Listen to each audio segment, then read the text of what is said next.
Hello student, आज हम class 12 का मैट्रिक्स टॉपिक आगे देखेंगे। पिछले वीडियो में हमने टाइप्स ऑफ मैट्रिक्स देख लिया था।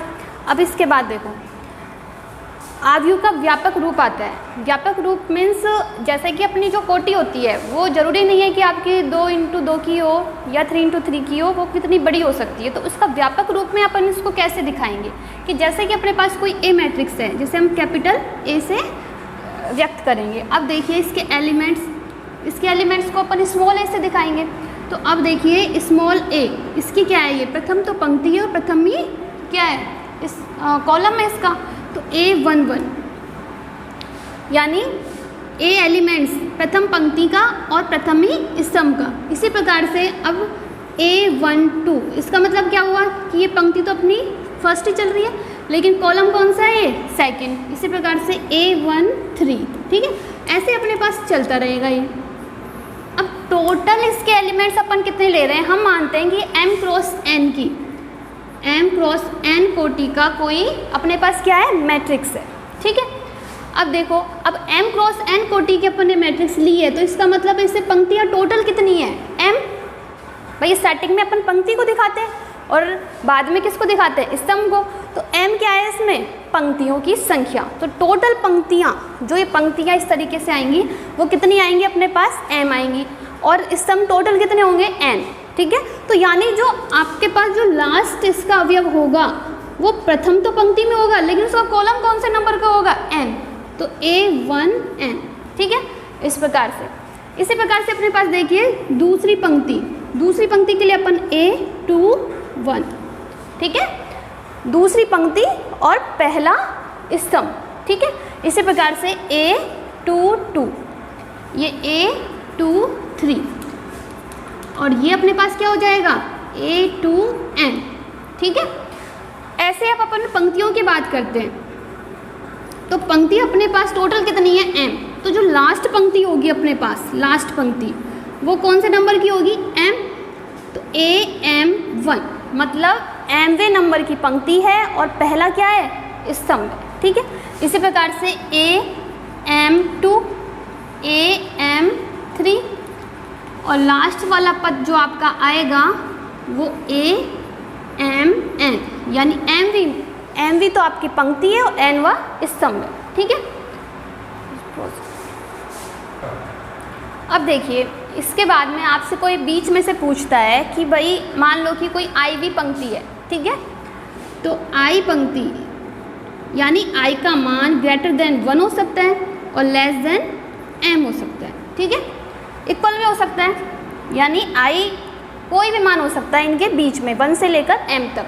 तो जब आपके पास IV नंबर तो AI1 यानी IV पंक्ति है और आपके पास प्रथम क्या है, स्तंभ है, ठीक है। इसी प्रकार से ये क्या हो जाएगा, AI2।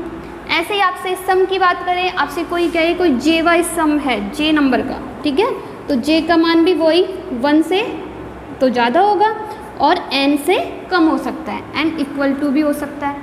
अब देखिए यहाँ पर ले लेते हैं अपन कि अपने पास में वही ये कौन सी पंक्ति है, पहली पंक्ति है और J वह स्तंभ है कोई, ठीक है।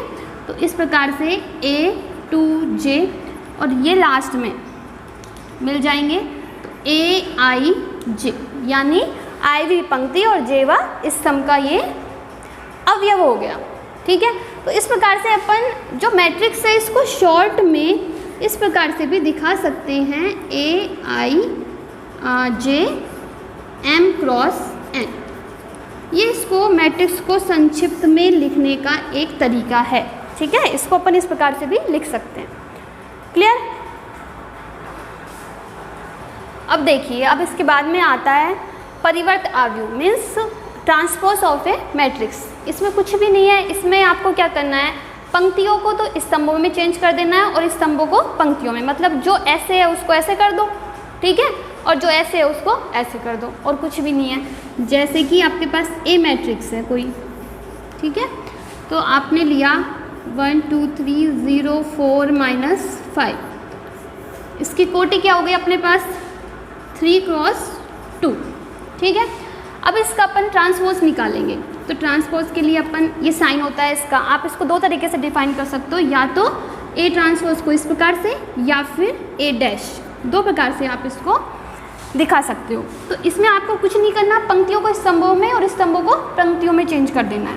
तो अब देखिए 1 0, ये क्या थी अपने पास, पहले पंक्ति थी, अब ये क्या बन गई स्तंभ, फिर 2 4 और फिर 3 -5, तो ये क्या बन गया आपके पास ए का ट्रांसपोज। ठीक है, क्लियर। देखिए अब इसके बाद आता है आपके पास सममित अवयव। सममित अवयव क्या है, यदि आपके पास ए का ट्रांसपोज करने पर दोबारा वही मैट्रिक्स मिल जाती है तो उसे हम बोलेंगे सममित अवयव, मतलब ए ट्रांसपोज इक्वल टू ए हो। ठीक है, एग्जाम्पल देखेंगे तो ये इसका एक एग्जाम्पल है ABC HH GG FF। ठीक है, अब देखिए ये कोई मैट्रिक्स है जिसका आप क्या करोगे, ए ट्रांसपोज निकालते हैं। तो देखिए ये पंक्ति है तो AHG, ये क्या बन गया अपने पास एक स्तंभ, फिर HBF, फिर GFC,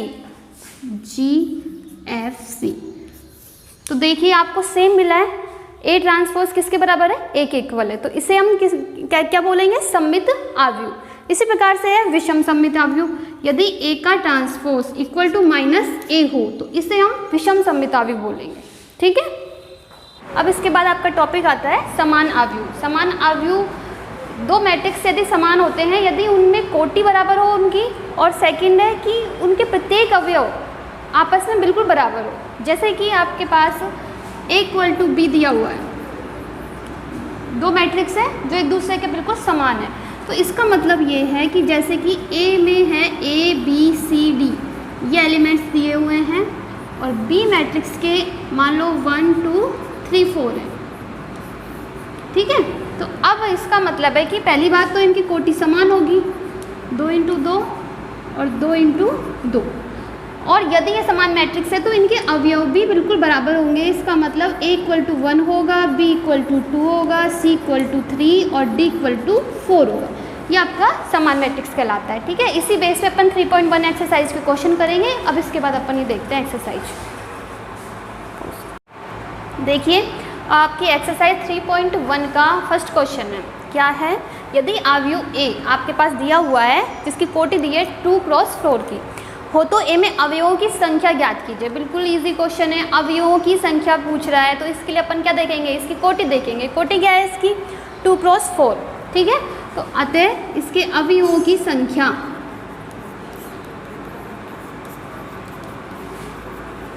इंटू कर दो, 2 × 4 = कितने हो जाएंगे, 8।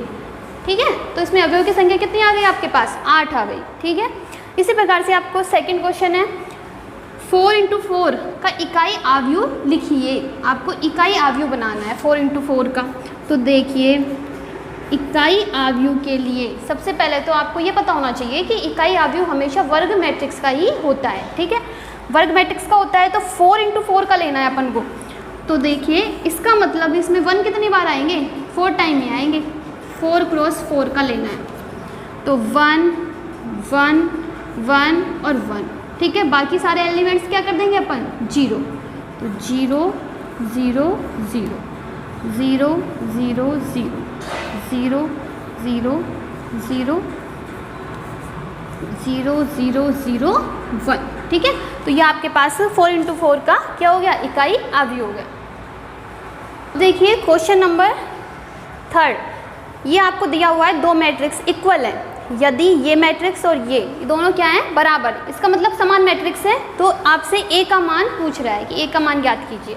तो देखिए समान मैट्रिक्स मैंने आपको समझाया था कि समान मैट्रिक्स वो मैट्रिक्स होते हैं जिनकी कोटि समान हो, तो आपको दिख रहा है इनकी कोटि समान है, 2 × 2 की है। सेकंड, इनके अवयव बराबर होते हैं, तो इसका मतलब यदि ये समान है तो इनके अवयव भी बराबर होंगे। संगत अवयव, तो अपन लिखेंगे संगत अवयवों की तुलना करने पर, संगत अवयवों की तुलना करने पर, संगत अवयव देखिए अब k + 4 ये इक्वल किसके हो जाएगा, a के। इसी -1 के इक्वल है ही, 3 के इक्वल है, और लास्ट में k - 6 ये किसके इक्वल हो जाएगा, -4 के। तो आपको इसमें 2 समीकरण मिले हैं, इन दोनों से अपन को किसका मान निकालना है, a का। तो a का मान डायरेक्ट तो निकलेगा नहीं, इसके लिए अपन पहले किसका निकालेंगे, k का, ठीक है। तो सेकंड से k का मान क्या हो जाएगा, ये इधर जाएंगे तो 6 - 4 = 2। तो k का मान अपने पास आ गया 2। अब इस k का मान अपन समीकरण 1 में रख देंगे। तो समीकरण 1 से k अपन ने निकाल चुका है, 2 + 4 = a = 6। a का मान क्या निकल गया अपने पास, 6, ठीक है।